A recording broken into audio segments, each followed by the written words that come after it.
여러분 안녕하세요, 타일러입니다. 요즘 서울에서 돌아다녀 보면 진짜 너무 다른 세상이 된 것 같아요. 너무 외국인이 많지 않아요? 진짜 많아졌어요.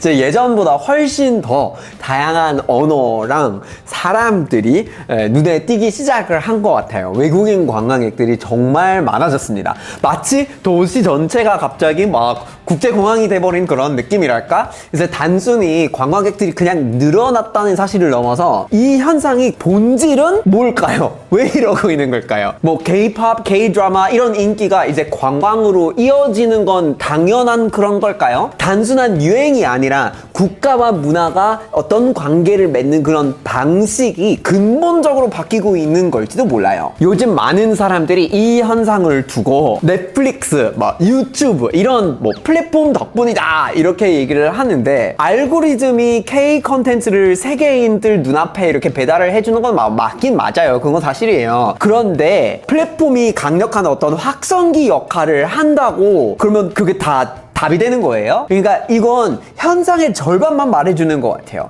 알고리즘은 선택지를 좀 주고 있는 건 맞는데 최종적으로 지갑을 열고 시간을 쓰고 결국 비행기 티켓을 끊어서 굉장히 장거리 비행을 자기까지 하시는 분들은 그냥 그건 플랫폼 때문에 하는 거예요. 결국 콘텐츠에 힘이 있어서 그런 거잖아요. 어떤 매력이라는 말은 끌어당길 매의 힘력이잖아요. 그러니까 끌어당기는 힘이 있으니까 그런 거예요. 그래서 만약 K 컨텐츠가 지난 20년간에 차곡차곡 쌓아온 그런 힘이 아예 없었으면은 아무리 알고리즘이 좋아도 지금같이 이렇게 외국인들이 많아지고 관광이 많이 이렇게 찾아오고 폭발적인 그런 반응을 일으키기가 불가능했겠죠. 이런 어떤 매력의 힘, 이 힘의 어떤 본질을 봤을 때 그냥 반짝거리는 어떤 새로운 것만 있다 이래서가 아닌 것 같고 뭔가 좀 더 있거든요. 그러니까 문화적인 어떤 신뢰도가 있어요. 대한민국의 문화 상품에 대해서 신뢰도가 있다는 거예요. 어떤 브랜드로서의 평판이 높다 이렇게 봐야 된다 그래야 되나? 그런 신뢰도라는 거가 있으니까 되는 것 같은데, 이 신뢰도는 그냥 하루아침에 생긴 건 아니잖아요. 여러분 한번 생각해 보세요.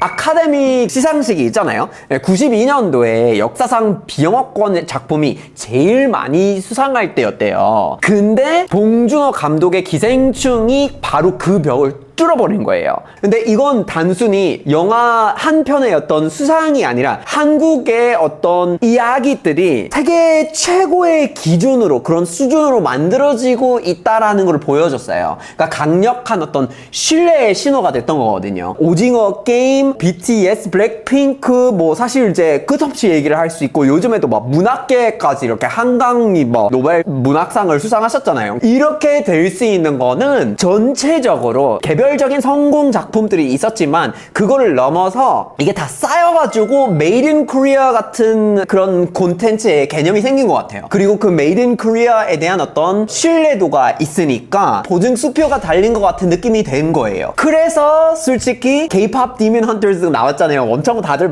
이번 여름 동안에 이 얘기만 해와가지고 그랬는데, 솔직히 10년 전이었으면 왜 저런 걸 했을 것 같거든요. 근데 이게 막 쌓이고 그러니까 이게 이제 볼만할 것 같은데 요즘에 이미 쌓아둔 기반이 있으니까 이게 뭘까 하고 궁금증이 있는 단계까지 왔어요. 이런 유형의 콘텐츠까지 궁금해진 건데, 문화적인 신뢰도가 있으니까 설 수 있는 콘텐츠의 유형이 엄청 많아졌다 이 얘기예요. 이건 단순히 그냥 저 타일러가 이런 식으로 인상을 받고 있어가지고 이런 상황인 것 같아요 라고 이런 거라서 말씀을 드리는 게 아니라 실제로 데이터가 있어요. 이런 거에 대한 데이터가 있습니다. 한국관광공사에서 발표를 했었는데 요즘에 특수 목적 관광객의 비중이 급증했대요. 그게 무슨 말이냐면 자기가 오기도 전에 드라마 촬영지를 가고 싶어 하고 영화에서 나온 음식 그거를 먹어봐야겠고 K 컨텐츠를 통해서 간접적으로 경험한 거를 실세상에서 체험을 하겠다라는 목적성, 특수적인 정확한 목적성을 가지고 찾아온다는 거예요. Future Brand라는 데가 있어요. 그래서 국가 브랜드, 국가의 평판을 평가하는 그런 지수가 있거든요. 그래서 한국은 원래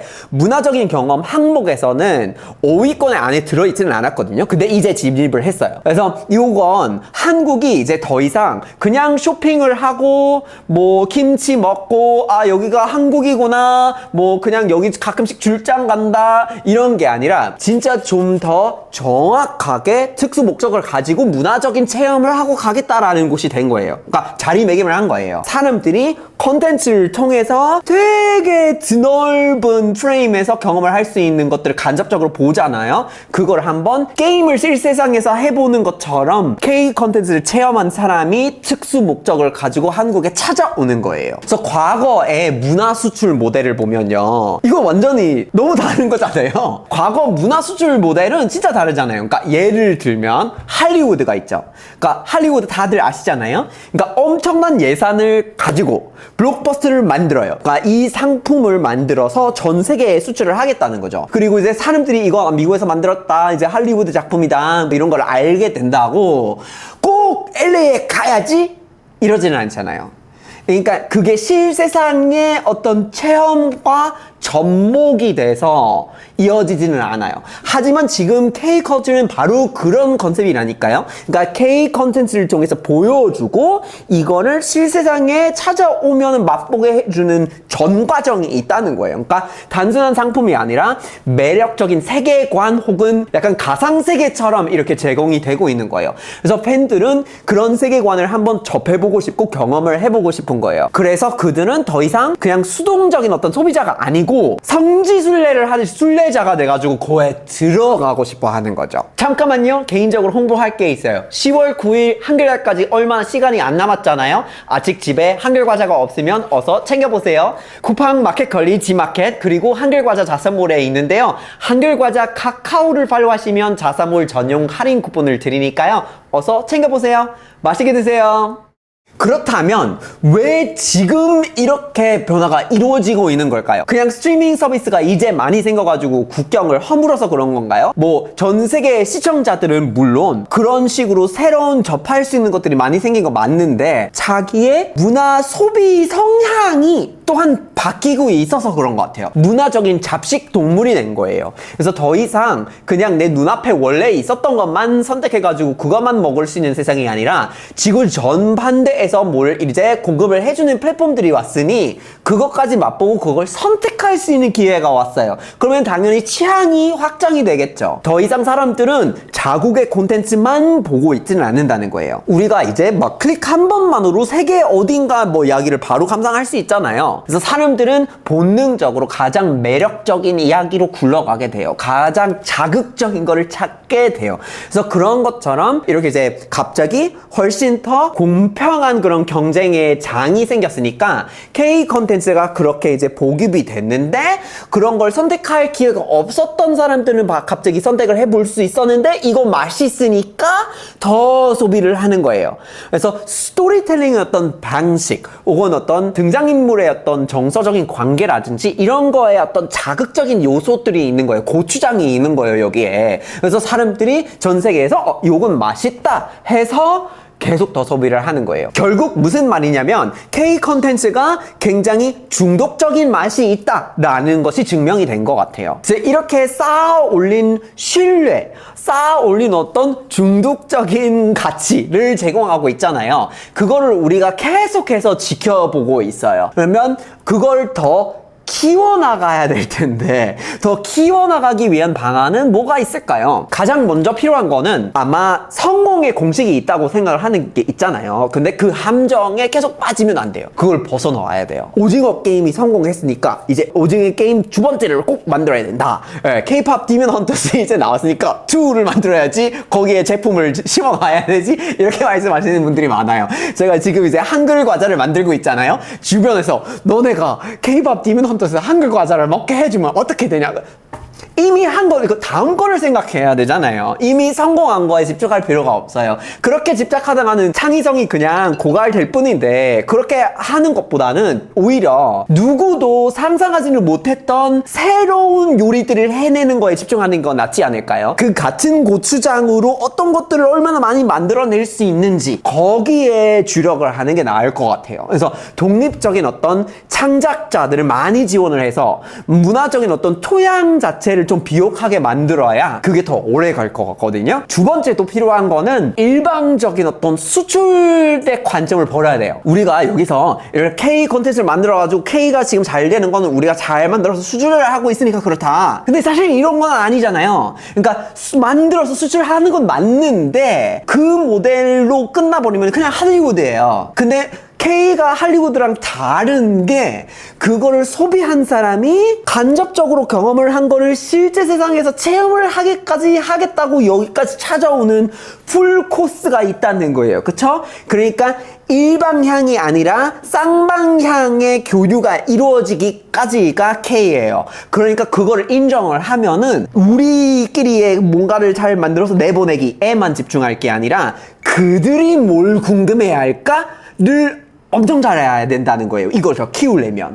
그러니까 한국의 문화를 알리는 것도 좋지만 그거 중요한 만큼 다른 문화를 굉장히 적극적으로 이해를 하고 존중을 하면서 그 모습을 파악해가지고 활용을 하는 그런 것까지 하면은 그 신뢰도, 문화적 신뢰도가 훨씬 더 탄탄해지고 오래 가기는 하겠죠. 그러니까 일시적인 유행을 넘어서 대한민국의 K가 오래 가면 좋잖아요? 그러면 그런 쌍방성 그리고 끊임없는 창의에 집중을 하는 게 중요할 것 같아요. 오늘 이야기한 현상은 단지 그냥 K컬처의 위상에 끝나는 얘기가 아닌 것 같아요. 한 나라의 문화가 어떻게 하면 좀 더 세계랑 이렇게 상호작용이 이루어지면서 영향력을 가질 수 있는지에 대한 이야기잖아요. 지금 현재 아실지는 모르겠지만 수많은 나라가 대한민국의 K를 지켜보면서 어떻게 그거를 더 잘할 수 있는지를 분석을 하고 있어요. 그리고 요거에 많이 도전들 하고 있습니다. 제가 전에 듣기로는 지금 태국에 엄청나게 투자를 하고 있고 굉장히 이제 경쟁력을 많이 가질 국가로 분석이 되고 있거든요. 그래서 이런 거는 진짜 중요한 일이니까 앞으로 좀 더 많이 얘기가 돼야 될 것 같아요. 이제 한국은 제품을 그냥 파는 나라를 넘어서 그 매력적인 어떤 세계관을 제안하고 계속 갖고 나가려면 어떻게 진화를 해야 할까 좀 꾸준히 고민을 할 필요가 있을 것 같아요. 거리에서 마주치는 외국인들은 그냥 소비자가 아니라 체험을 하러 온 거기 때문에 그들이 원하는 세상이 뭘까를 더 많이 고민할 필요가 있는 거겠죠. 그래서 이제 한국 문화의 위상이 정말 달라졌구나 라고 실감을 하시는 부분들이 있으실 것 같은데 여러분들은 이걸 어떻게 생각하시는지 너무 궁금하거든요. 그래서 앞으로 K가 어떻게 돼야 될지 그거를 꾸준히 갖고 가려면 어떻게 해야 할지 그 문화적 신뢰도를 바탕으로 해서 훨씬 더 설득력 있는 체험을 그 체험을 계속해서 제공하려면 어떻게 그 사용자를 더 이해하면 되는지를 관련해서 생각이 있으시면 꼭 댓글로 공유를 해주시고요. 그리고 이제 앞으로 우리가 함께 저도 어떻게 보면은 한국말로 콘텐츠를 만들고 있으니까 같이 해서 그거를 찾아가면 좋을 것 같아요. 그래서 꼭 의견을 공유를 해주시고요. 다음에도 재미있는 주제를 갖고 올 테니까 앞으로도 계속 달려볼까요? 끝까지 재밌게 잘 봐주셔가지고 꼭 추천드리고 싶은 영상이 있어요. 요것도 재밌고 요것도 재밌어요.